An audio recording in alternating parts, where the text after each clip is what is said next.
Hi everyone, I'm Connor Murphy. I'm a freshman at Davidson College, an economics major, and a former congressional debater for Ridge High School for 4 years.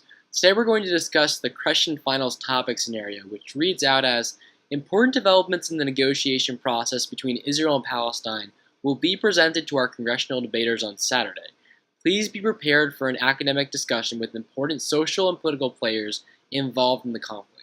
Now, before we discuss Israel and Palestine, it's important that we discuss exactly how to approach the scenario, in today's scenario, most specifically. So, first, rather than just going in with the preset agenda, gain background knowledge upon Israel-Palestine and the topic in general.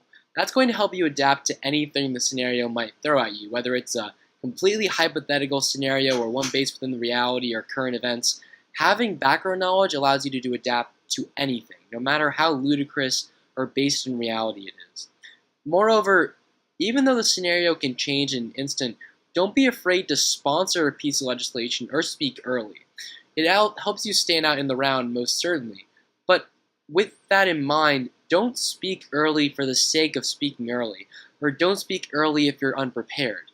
A good speech spoken late is much more important than a poor speech spoken early, because you were unprepared and just wanted to speak earlier, perhaps gain brownie points with the judges for helping the round flow, which is certainly important for giving the sponsorship and establishing arguments, but if you're not prepared, don't speak early upon the piece of legislation, proposal, or however the format of this scenario may be.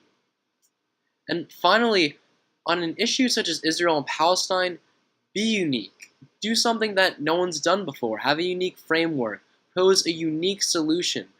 Do something that's going to help you stand out in the round, because it's most likely that your judges are going to have heard about this topic many times before. Provide them with something new and interesting to keep their attention. With that in mind, now let's discuss Israel and Palestine, and I predicate this discussion with this.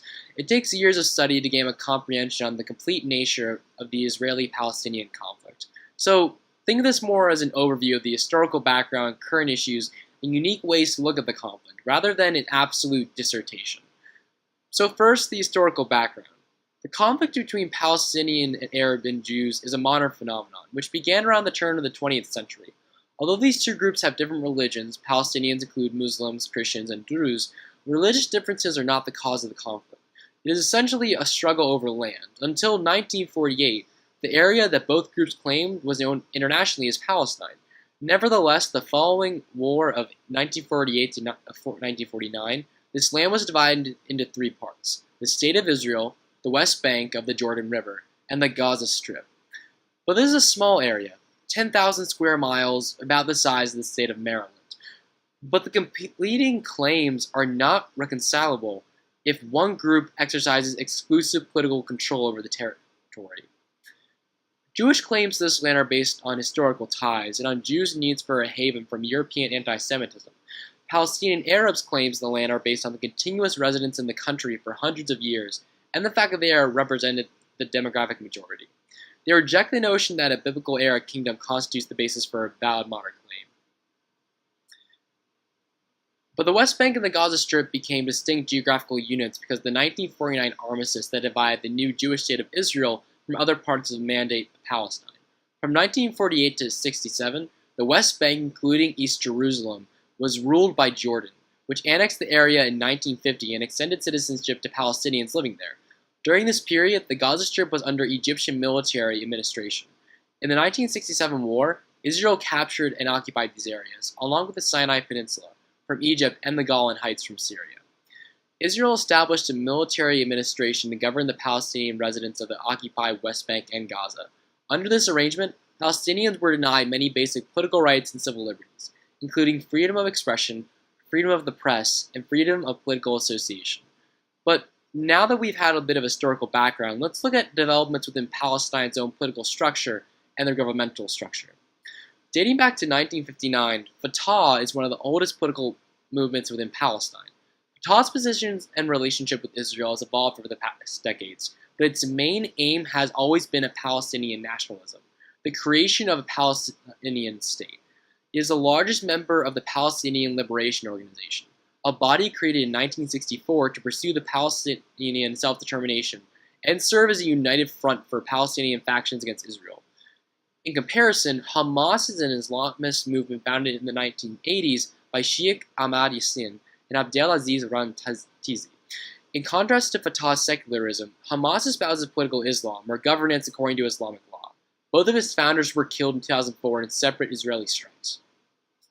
Israel, the United States, and Europe designate Hamas as a terrorist group. It refuses to renounce violence or recognize Israel, that being Hamas. Fatah, meanwhile, long ago renounced violence and recognized Israel as a part of efforts to broker a lasting peace within the region. Hamas finds its power base in the Gaza Strip, while Fatah holds sway in the West Bank. Tensions rose between the groups after Hamas won significant gains in 2006 Palestinian legislative elections. An internal struggle ensued that ended with Hamas taking control of the Gaza Strip in 2007. Hamas and Fatah have fundamentally different approaches to the state of Israel. Hamas believes that Israeli state does not have the right to exist, and Fatah believes it does, choosing to attempt political solutions instead. Fatah has an official stance of nonviolent resistance, while Hamas has consistently used terrorist tactics against Israel. Then there's the Palestinian National Authority, formerly called the Palestine Authority, and the Palestine Liberation Organization. The difference between these two legislative and political groups is something that comes up much, but they're often used interchangeably by the media and sometimes by these political organizations. But they're similar both in structure and function. Mahmoud Abbas, head of Fatah, heads both of them at the moment. The Palestinian Liberation Organization was formed in 1964 at the meeting of the Arab League. Yasser Arafat became its leader in 1969. The United Nations recognized it as an observer entity in 1974. It has often been referred to as an umbrella organization for the Palestinian cause, due to the many varied purposes it has served over the years. Alternatively, and at the same time concurrently, it is recognized by some as a terrorist organization, a negotiating partner, an ideological movement, and a spokesperson for the people of Palestine. In comparison, the Palestinian National Authority was established in 1994 as part of the Oslo Accords. So, just to keep that in mind, Hamas controls the Gaza Strip, and Fatah controls the Palestinian National Authority. Now let's discuss the recent events in the United States' involvement in the region. On January 24, 2002, President George W. Bush delivered a speech calling for an independent Palestinian state living side by side with Israel in peace. Although this two-state solution has been an effective policy since the Clinton administration, Bush's speech was the first time the United States officially endorsed that vision for ending the Palestinian-Israeli conflict. To advance this goal, the Bush administration proposed a roadmap, beginning with mutual steps including end to violence and political reform by the Palestinian Authority, and withdrawal from Palestinian sites and a settlement freeze by Israel. In June of 2007, with backing from the United States, Fatah moved to carry out a coup to oust Hamas from the Gaza Strip. Hamas preempted the move and, after a pitched battle, established its sole control over the territory. Governance of the West Bank and Gaza Strip has been divided between Fatah and Hamas, respectively, since then. In the aftermath of the failed coup, Mahmoud Abbas dissolved the Palestinian Authority cabinet and appointed Salam Fayyad, a U.S.-trained economist with experience in the International Monetary Fund, as prime minister. Fayyad undertook to transform the Palestinian economy along neoliberal lines, hoping that good governance, along with more aggressive pursuit of Hamas and the Islamic Jihad by Dayton brigades, as they were known, would convince the West that Palestinians deserved a state. Fayyad resigned in frustration in April of 2013. On November 29, 2012, the 65th anniversary of the UN General Assembly Resolution 181, partitioning Palestine, Abbas asked the General Assembly to accept Palestine as a non-member observer state, the same status enjoyed by the Vatican and Switzerland before it joined the United Nations. This request was overwhelmingly approved, 138 votes in favor and 9 against, with 41 abstentions. In case you're wondering, the no votes came from Israel, United States, Canada, the Czech Republic, Panama, the Marshall Islands, Micronesia, Nauru, and Palau.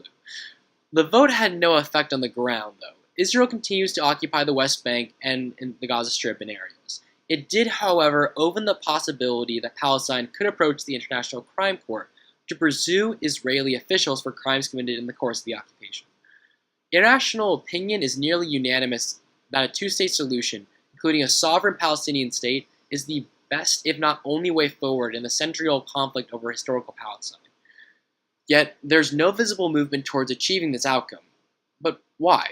Well, there's a few reasons. First, there's a seismic rightward shift in Israeli Jewish opinion and Israeli politics, which since the outbreak of the Second Intifada holds that no peace is possible with Palestinians. Rather than conflict resolution, many feel Israel should pursue a policy of conflict management. Partly to cater to such opinion and partly to please the powerful settler lobby, recent Israeli governments have been unwilling to negotiate in good faith. Settlements now grow at a rapid rate. A second reason is the split between Abbas and Hamas in the Palestinian body politic. Their dispute over strategy, negotiation versus resistance against Israel, divides ordinary Palestinians as well. Meanwhile, Palestinian citizens of Israel and refugees in neighboring Arab countries are adamant that a comprehensive peace must include them. A comprehensive peace must include Palestinian citizens of Israel and refugees. They're increasingly pressuring questions about the viability of the two-state vision and even the utility of international law for delivering a minimally just solution to the question of Palestine. But still, a third reason is the lack of political will in Washington back home, in Congress and in the executive, where the Obama administration, for the time being, retained stewardship of the peace process. In spring of 2013, John Kerry began traveling frequently to the Middle East in an effort to restart Israeli-Palestinian negotiations aimed at a two-state solution. He did succeed in restarting negotiations, but at least right now, it's fallen apart, pretty much completely. There's really no indication that a peace agreement is on the horizon. In fact, in January 2014, President Obama noted that the chance of a successful conclusion was less than 50-50%, But in our judgment, the odds are probably much, much lower. Most recently, in July of 2014, authorities reported that 2,200 people were killed. Most of them were Palestinians and many more injured during the 50 days of violence. Finally, a ceasefire was agreed upon between Israel and Hamas on the 26th of August. Now that we have some historical background and some current events upon the issue, let's discuss some frameworks or unique ways to approach the subject area. First, as described by Stephen A. Cook, a Sivtei Sabah senior fellow for Middle Eastern Studies at the Council of Foreign Relations, he describes an interesting take upon the issue. Mr. Cook notes that there will never ever be a solution to the conflict. Never. A two-state solution won't work, a mutual agreement won't work. The only reason that they're even trying to create a solution, particularly with the United States, is that we just want to maintain political dominance within the region and within Israel. We want to keep a presence there. But even outside the United States, Netanyahu is a master at plate-gaining political players and will not give up power by conceding to a Hamas, Fatah, or a two-state solution. With the massive move to the right within Israeli politics, Netanyahu is going to want to stay in power. That's his primary goal. He's not going to concede to anything if it means staying in power. But that's just one perspective. Let's look at another. Dr. Samira Sabar of Davidson College notes that conflict cannot be solved without the following issues being settled. First, there's resource allocation within the region, and this is one of the big things that isn't touched much upon, but there's issues such as water within the Gaza Strip. Israeli settlers use 4 times as much water as Palestinians, and they have no way to divide it properly. Essentially, it's whoever can get there first and get the water gets it. That's a huge issue. There's some individuals who say that if you solve the water problem, you will solve the entirety of the Israeli-Palestinian conflict. There's also the issue of settlements, which is Israeli occupying and developing the land designated to Palestine. There are also individuals saying that if you solve the problem of settlements, you can solve the Israeli-Palestinian conflict, though it seems to be a much more recent development, at least within the media, as being one of the main issues being focused upon. Then there's the issue between East and West Jerusalem. This is a very contestable issue, both within international law and domestically within Israel. It's an issue of who has actual control of the city, historical claims, and really focusing upon the religious divide within the area. Then there's transportation networks, and this is both road systems from the Gaza Strip.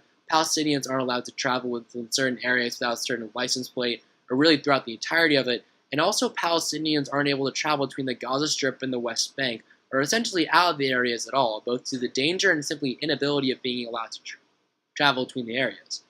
Then there's refugees, and these are all across the Middle East. They need a homeland, or rather, a place to locate themselves, a way to mitigate their burden upon the surrounding countries and the social problems of the area. Because they're not just affecting both Palestine and Israel, they're affecting areas like Jordan, who are taking care of them, but it is taking resources away from the Jordanian state that could be applying to other issues. But again, that's just one perspective. An interesting perspective recently proposed by Daphna Kaneti, associate professor at the School of Political Science at the University of Haifa in Israel, notes that tallying airstrikes, fatalities, or damage to infrastructure on each side is not the right way to measure the war or the conflict between Israel and Palestine. Rather, policymakers should look at the longer-term effects of direct exposure to violence on mental health. Those whose children were killed, who lost their homes, or who spent weeks in a state of constant alertness to rocket attacks or aerial bombing will now be more likely to resist a peaceful resolution. Israel and Palestinian leaders need to take these factors into account the next time they consider violence. In addition, exposure to increased violence and conflict-related mental health issues is directly related to a decreased willingness to negotiate and compromise. Psychological damage can lead to continuing support for aggressive politics and policies among both Israelis and Palestinians. In fact, as she continues to note, in forthcoming research to be published in the British Journal of Political Science, she explains how an exposure to increased violence and conflict-related mental health issues is directly related to a decreased willingness to negotiate and compromise. In other words, the psychological stress caused by violence perpetuates hatred and aggression. Post-traumatic stress disorder symptoms increases the perceived threat posed by the other side, leading to a hardening of attitudes between the groups. As a statistic for that, out of 1.8 million Gazans, or citizens of the Gaza Strip, only 20,000 or so received treatment from the Gaza Community Mental Health Program between 1990 and 2010.